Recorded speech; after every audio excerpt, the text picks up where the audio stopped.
14 symptômes communs d'une faible estime de soi. Ce n'est pas une liste exhaustive des symptômes de la faible estime de soi. C'est une compilation qui a été faite des éléments qui revenaient chez les uns et chez les autres après avoir discuté avec des gens dans la réalité et sur les réseaux sociaux, après avoir lu certains forums et après des recherches sur Internet.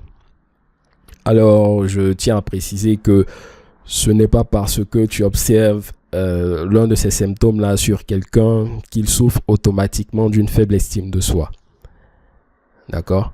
Et j'aimerais aussi, après cette vidéo-là, que tu partages si tu te reconnais dans certains de ces points, ou bien aussi que tu partages comment la faible estime de soi, si tu es dans cette situation-là, se manifeste pour toi particulièrement.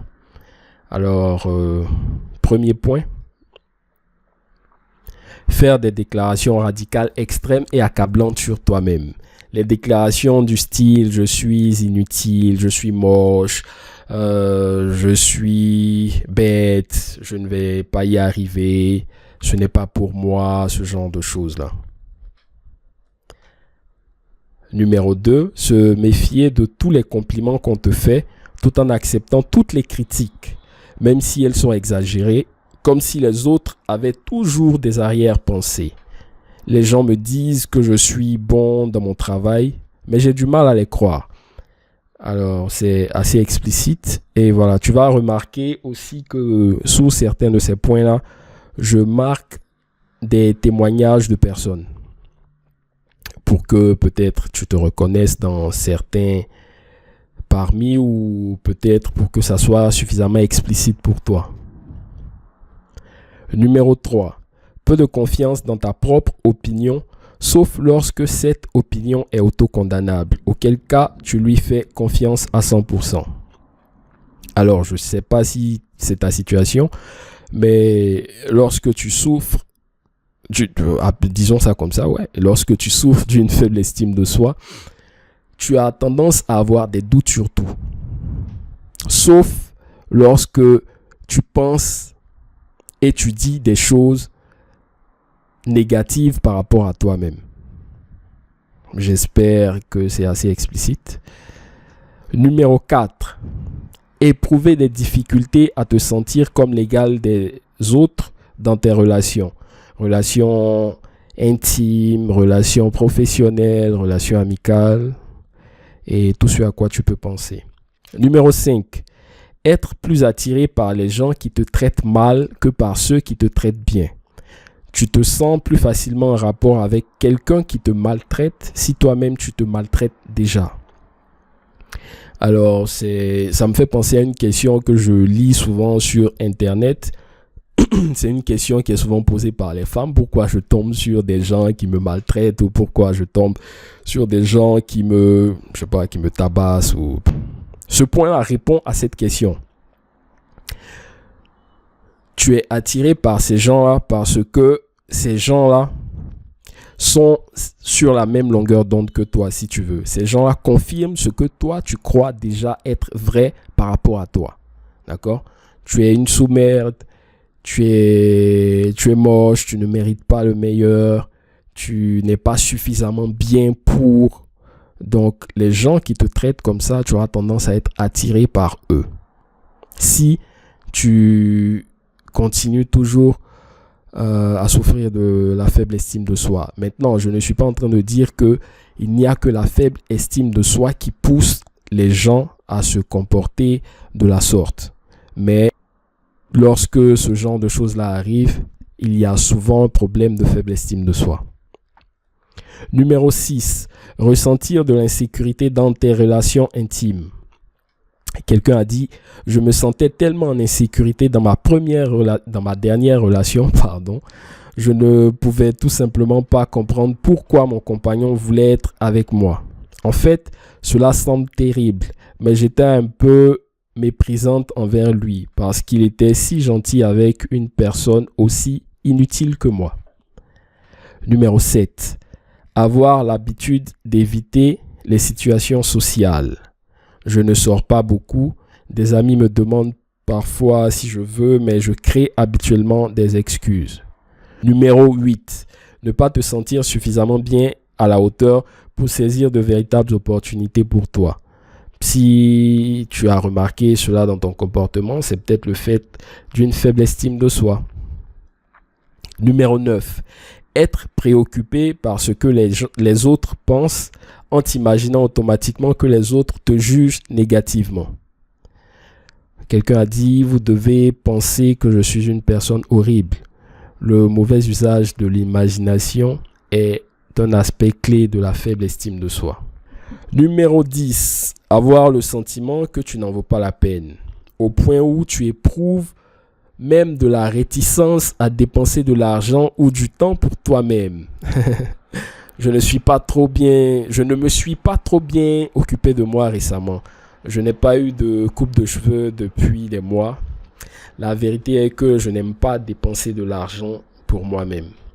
Alors, il n'y a pas que le fait de ne pas aimer dépenser de l'argent pour soi, mais si tu as une faible estime de soi, il se peut que tu aies tendance à te délaisser. 11. Te sentir moins attirante que tu ne l'es. Au féminin, bien sûr. Et pour te protéger en général, c'est une stratégie de protection. Mes amis essaient de me soutenir et de me dire que je suis attirante. Mais je sens que je suis moche. Je déteste me voir dans le miroir ou en photo. Numéro 12. Vivre souvent des états d'anxiété et de stress. Une faible estime de soi coïncide souvent avec des conditions liées à l'anxiété et au stress. Elle contribue à la fois à provoquer et peut être à son tour causée par la dépression, le trouble d'anxiété généralisée, l'anxiété et la timidité sociale. La plupart du temps, je me sens si déprimé que je me demande toujours à quoi ça sert tout ça. Numéro 13. Se sentir de mauvaise humeur la plupart du temps. Ce n'est certainement pas amusant et ça ne sert pas à grand chose de ressentir de la confiance en soi et de se sentir fondamentalement mal en tant que personne. Numéro 14. Les troubles de l'alimentation. Les autres symptômes courants d'une faible estime de soi comprennent les troubles de l'alimentation et d'autres formes d'automutilation, telles que la boulimie et l'anorexie. Maintenant, je ne sais pas si tu es familier avec ces termes-là, mais la boulimie, c'est la consommation en un temps limité de quantité de nourriture largement supérieure à ce que la plupart des gens absorberaient en une période de temps similaire et dans les mêmes circonstances.